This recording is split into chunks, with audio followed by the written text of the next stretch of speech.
எல்லாருக்கும் வணக்கம். Welcome to நம்மால் முடியும். இந்த வாரம் ஒரு சுவாரஸ்யமான கதை. ஒரு டீச்சர் மேத்ஸ் கிளாஸில் தன்னோட மாணவர்களை பார்த்து ஒரு கேள்வி கேட்குறாங்க. அதுலேயும் குறிப்பாக ஒரு மாணவன் அசோக் அப்படின்றவனை கூப்பிட்டு, அசோக் 60% மார்க் வாங்கினா நீ சந்தோஷமாக இருப்பியா அப்படின்னு கேட்குறாங்க. உடனே அசோக் அதுக்கு, இல்லை டீச்சர், 60 ரொம்ப சுமாரான மார்க்கு தான், நான் சந்தோஷமாக இருக்க மாட்டேன். உடனே அந்த டீச்சர், அசோக், நீங்கள் 4 பேர் கிளாஸில் இருக்கீங்க, நீ 60 மார்க்கு, மற்ற 3 பேரும் 50, 40, 30, இப்போ நீ சந்தோஷமாக இருப்பியா? அப்போ அசோக் சொல்கிறான், அப்போ நான் தானே டீச்சர் ஃபஸ்ட் ரேங்க், கண்டிப்பாக சந்தோஷமாக இருப்பேன். உடனே டீச்சர் அனிருத்துன்னு இன்னொரு பையனை பார்த்து கேட்குறாங்க, அனிருத், இப்போ நீ 95% மார்க் வாங்கிட்ட, இப்போ ஹாப்பியாக இருப்பியா நீ?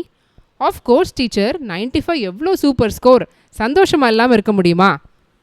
உடனே டீச்சர் அனிருத் கிட்ட சொல்கிறாங்க, இப்போது அனிருத், நீ மட்டும்தான் 95%, மற்றவங்க எல்லாரும் 100 வாங்கியிருக்காங்க, இப்போ நீ சந்தோஷமாக இருப்பியா அனிருத்?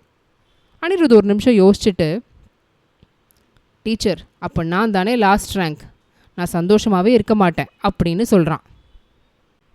இதை கேட்டுட்டு அந்த டீச்சர் சொல்கிறாங்க, அப்போது உன்னோட சந்தோஷம் மற்றவங்களுடைய மார்க்கை பொறுத்து தான் இருக்குது, உன்னோட மார்க்கை பொறுத்து இல்லை, கரெக்டு தானே? அதுக்கு அங்கே இருந்த ஒரு மாணவன், இதில் என்ன டீச்சர் தப்பு இருக்குது? நம்ம எல்லாருமே நல்ல மார்க் வாங்க தானே படிக்கிறோம், நல்ல மார்க் வாங்கி கிளாஸ் டாப்பராக இருந்தால் சந்தோஷமாக தானே இருக்கும். என்னோடய அம்மா அப்பா கூட நான் நல்ல மார்க் வாங்கணுன்னு தான் என்கிட்டேருந்து எதிர்பார்க்குறாங்க. இப்போ பாருங்கள், என் ஃப்ரெண்ட்ஸோடு நான் பழகும்போது கூட நான் நல்ல மார்க் வாங்கினா என்னை மதிப்பாங்க, இல்லைனா எனக்கு ரொம்ப கஷ்டமாக தானே இருக்கும் அந்த குரூப்பில். டீச்சர் அந்த பதிலை கேட்டு அந்த மாணவன்கிட்ட, உன்னோட இந்த உண்மையான பதிலுக்கு நான் பாராட்டுறேன், ஆனால் நீ வேணா பாரேன், உன்னுடைய நண்பர்கள், சில சமயம் பெற்றோர்கள், சில சமயம் சமூகம் கூட நம்மக்கிட்ட சில தேவையற்ற எதிர்பார்ப்புகளை வச்சிட்ருக்கு. நம்ம நல்லா பண்ணால் மட்டுமே நம்மளை பிடிக்குது. அப்போ நம்ம என்ன நினச்சிக்கிறோம், நம்ம அவங்களோட எதிர்பார்ப்பை நம்ம நிறைவேற்றணும், அதுக்காக நம்ம நல்லா படிக்கணும் அப்படின்னு நம்ம நினச்சிக்கிறோம். அப்போது ஃபஸ்ட் மார்க் வாங்காதவங்கள்லாம் பயனற்றவர்களாக என்ன? எல்லா ஸ்டூடெண்ட்ஸும் அமைதியாக இருக்காங்க.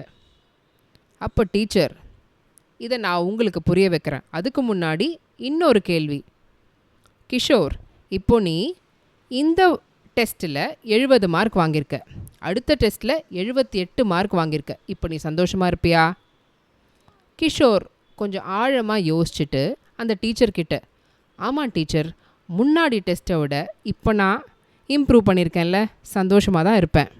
அப்போ டீச்சர், சூப்பர், நம்மளுடைய சந்தோஷம் நம்ம முன்னேற்றத்தை பற்றி மட்டும்தான் இருக்கணும், நம்மளை விட நல்லா பண்ணுறவர்களோட நம்ம ஒப்பிட்டு நம்மளோட சந்தோஷத்தை இழக்கக்கூடாது. நல்லா பண்ணுறவங்கள பார்த்து ஒரு இன்ஸ்பிரேஷன், ஊக்கம் எடுத்துக்கலாம், ஆனால் அவங்கள மாதிரி நம்ம இருந்தே ஆகணும் அப்படின்னு நம்ம நினச்சிக்கக்கூடாது. நம்மளோட உண்மையான சந்தோஷம் எதில் இருக்குன்னா, முன்னாடியை விட இப்போ நம்ம முன்னேறி இருக்கோமா அப்படின்றதுல மட்டும்தான் இருக்குது அப்படின்னு அந்த டீச்சர் புரிய வைக்கிறாங்க. எல்லா மாணவர்களுக்கும் அந்த டீச்சர் புரிய வச்ச ஆழமான அர்த்தம் நல்லா புரிஞ்சிருச்சு. நம்மளும் இப்படி தாங்க, சில சமயம் அவங்கக்கிட்ட அது இருக்குது, இல்லை நம்மக்கிட்ட இது இல்லை அப்படின்னு நினச்சி நம்மளோட சந்தோஷத்தை இழக்கிறோம்.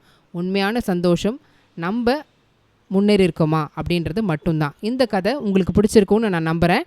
இதே மாதிரி ஒரு நல்ல சுவாரஸ்யமான கதையோடு சீக்கிரமே உங்களை சந்திக்கிறேன். அது வரைக்கும் நல்ல கதைகளை அடிக்கடி கேளுங்க, எப்பயும் உற்சாகமாக இருங்க. நம்மால் முடியும்.